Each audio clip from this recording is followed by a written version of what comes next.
നിരവധി റെക്കോർഡ് ബുക്കുകളുണ്ട്. ഒരാളുടെയോ ഒരു സംഘത്തിന്റെയോ ഒക്കെ അത്യുജ്വല പ്രകടനങ്ങൾ രേഖപ്പെടുത്തി വെക്കുന്ന ഗിന്നസ് ബുക്ക് പോലെ.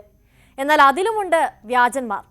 London Book of World Records എന്ന് പറഞ്ഞ് ഇനി ആരെങ്കിലും നിങ്ങളുടെ മുന്നിലെത്തിയാൽ ഉറപ്പിച്ചോ, അത് വ്യാജനാണ്. ആ പേരിൽ ഒരു റെക്കോർഡ് ബുക്കുമില്ല. അങ്ങനെയൊന്ന് നിർണ്ണയിക്കുന്ന സംവിധാനവുമില്ല.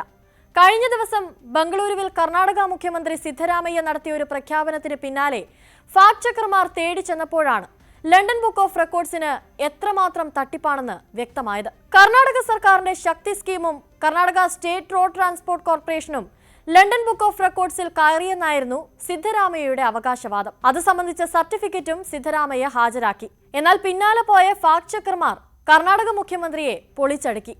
London Book of World Records എന്ന സ്വകാര്യ കമ്പനി 2025 ജൂലൈ 25-ന് ഡിസോൾവ് ചെയ്യപ്പെട്ടെന്നാണ് അവരുടെ കണ്ടെത്തൽ. UK കമ്പനീസ് ഹൗസിന്റെ സ്ഥിരീകരണമാണിത്. ഇനിയാണ് രസകരമായ കാര്യം. അജയ് റോട്ടി എന്നയാൾ കുറച്ചുകൂടി കടന്ന് കാര്യം കണ്ടെത്തി.